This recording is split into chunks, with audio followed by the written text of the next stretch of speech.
Well, again, especially in a market like silver, bull markets unfold in a two-step forward, one-step back routine. Silver is, you could say, doing that now. I mean, it broke out from 23 or 24 Easter Sunday night last year, March 31st. It took off and finally about a month after gold. And then ultimately kind of stair-step pattern all the way up to 35, but it's been in this kind of long-term uptrend that is punctuated or with these kind of continuation pattern of what we call bull flags or whatever, where it goes up and consolidates and up and consolidates and up and consolidates. And that's what it continues to do. It gets through 35. When it does, it'll probably go to 38 or 9, and it'll consolidate, and then it'll probably actually bust up through 40 and then pull back again. Precious metals analysts are enthusiastic about the potential for gold and silver prices in 2025.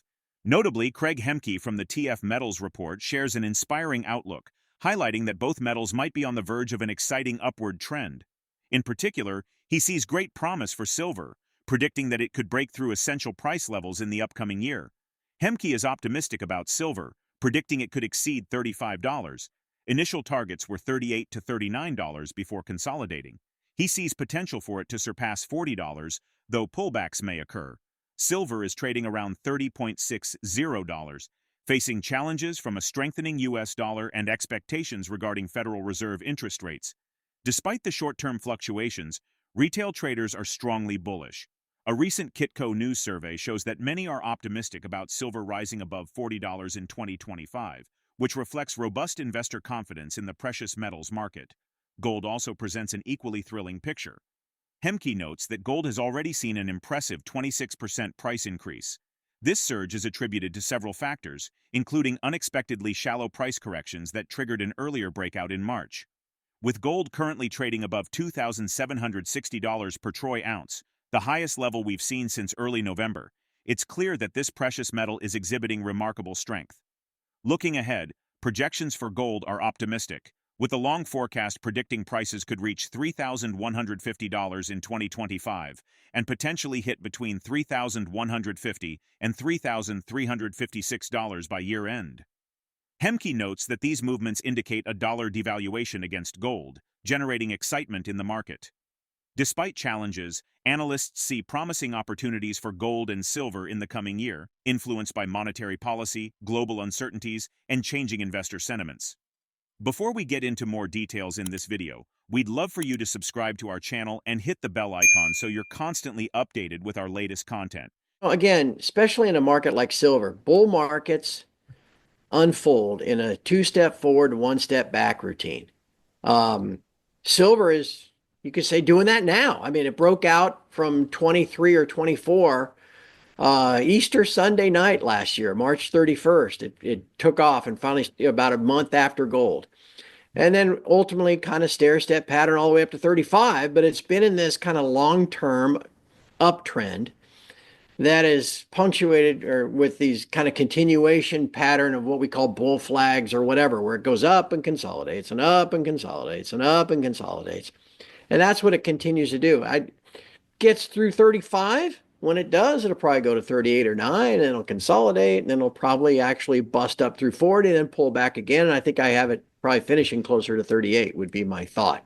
Now, again, a lot of the other stuff that I wrote about in that macrocast is going to have to come to fruition. I mean, we're going to have to actually be heading toward recession, which is what I think we are. We're going to have the Fed actually cutting more than what people are expecting at this point because of said recession. And then we'll see what happens in the bond market, because you want a wild, far out prediction for this year. I'll give you one. What if by the December FOMC meeting, the Fed is actually taking questions about the possibility of a yield curve? Nobody's thinking about that right now. But boy, if we are, if all those things come to pass, yeah, $40 silver won't be a problem. But if the economy chugs along and Trump is able to actually cut $500 billion in spending and the dollar index goes to 120, we're probably not seeing $40 silver this year. And we can talk about those too. But, you know, if you measure by the GDX, I mean, the GDX was up a third, maybe what gold was. So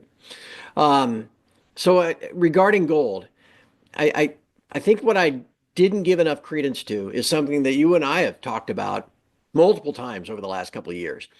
And that is, one, that central bank demand, you know, where central banks are doing what you and I do. We take our excess reserves which is, our savings that are in dollars, and we carve off some and put it in the precious metals, and that's what China and Turkey and India, and you go down the list, that's what they're doing. And this will be the third year in a row of record central bank demand. And that underpins, to me, the paper price. So that as paper price sells off, all of a sudden there's all this physical demand that remains, and it kind of it restrains the ability of the banks to really wash it out. And so that keeps gold moving in kind of 2 steps forward, 1 step back. And that 1 step back is pretty shallow. So then when you get another leg higher, you just keep moving into these higher and higher prices, and that demand continues.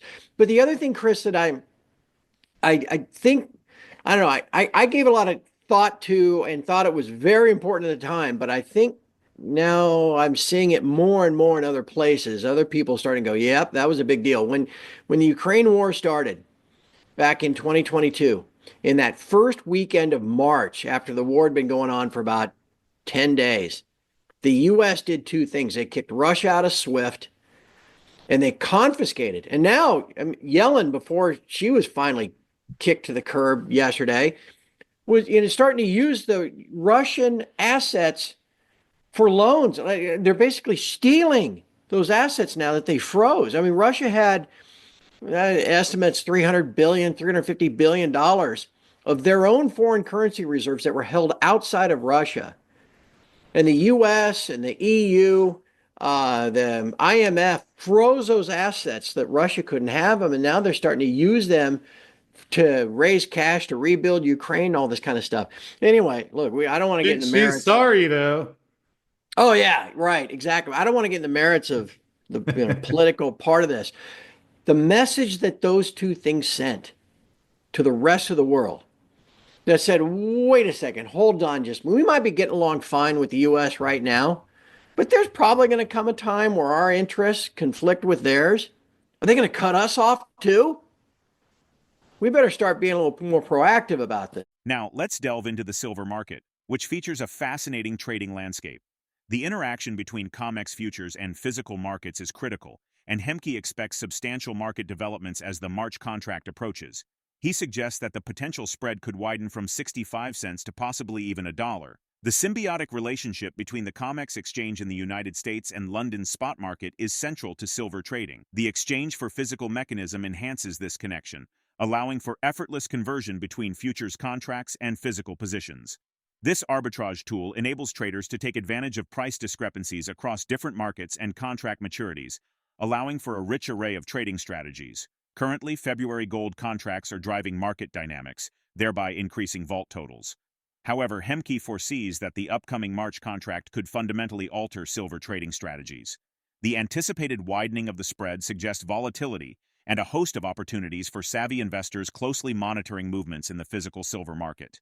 The EFP mechanism perfectly illustrates the intricate interdependence between futures and physical markets, offering traders strategic flexibility to manage silver investments across various platforms and timeframes.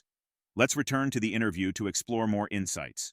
Because silver spread has widened out too. It got over $1 last month, and it got over $1 this month. The spread from spot versus the March contract in COMEX silver, which is a front month. And there's a little more time involved, which widens that spread too. The gold that you see, there have been articles, I think you even tweeted the article from mining.com that had all these kind of mainstream sources about all this gold that's flowing into New York. And that's why, again, if you're gonna deliver metal on the futures exchange, there's got to be metal in the vault. Now, what's delivery? Is it a warrant? And a delivery receipt with a warrant attached? And is it out of the register? It's got to be out of the registered. That's what registered metal is. Is it actual physical delivery that's being off-take? An off-take from the vault and all that kind of stuff. Or without getting into all that, this extra, what is it, 1 million ounces or whatever that's come into the registered vault of COMEX. Again, that's metal that's apparently come over out of London so that you can settle those shorts, because if you're going to close that gap, you are selling the futures. And when you're selling the future, you are short and you are on the hook to deliver that metal. So this metal it needs to come in if this is, if we're going to somehow gain control of the situation. And that's That's why the stocks are going up. The fact that it's not going up in silver tells you we don't necessarily have the same situation.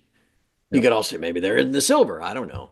But we don't have that same situation yet in silver. Silver, I don't want to say it's more plentiful than gold or anything like that, but we don't have that same concern about future delivery. Now, let's see. Let's see what happens as we get into February, because that March contract will go off the board at, I don't know, probably on 26th or 27th, whatever. I don't know. Maybe that's a Saturday. I don't know. Whatever. Late in February, that March contract for silver will go off the board in delivery. And we may have the same situation develop. The spread may go out to $1 again in silver. It's currently back down to 65 cents or something. And we'll be waiting for the arbitrage to close it. And to close it, you got to buy the spot and sell the future. And then if you're going to sell the future, you got to have metal to deliver. And so maybe that same spike in metal going into the COMEX vaults silver will come across and go into the silver vaults in February. We'll see. But so far, it's just been putting out the fire for February gold. And that's why you've seen the vault totals go up. All right, so there you go. It's a $15 spread. Last week, it was as high as 43. Well, why did it come down? Well, yesterday, Monday, the 20th, was Martin Luther King Day. And though there was no COMEX trading, they were still trading on the Globex, which is off exchange, like after hours trading. And when the news came out that Trump wasn't immediately going to impose tariffs, it was one of the first things that he was going to do as president. Well, the dollar plunged and gold futures rapidly sold off by like $25. Spot was unaffected. It was the futures that sold off. And that spread, as you can see, is now narrowed down to 15. It will continue to narrow now because that February contract's going to go off the board on the 30th, which is 8 trading days from now. Yep. And all the hedge funds and whatever, banks, swap dealers, whatever, that are long that February, if they're not standing for delivery and putting up full margin, they got to be out of that contract. And so they'll be selling the February and they'll be rolling into April or June. Well, just that selling pressure in the February, which we saw a bunch of yesterday on Monday when the Trump tariff thing was, that report came out, there weren't going to be tariffs, will close that gap.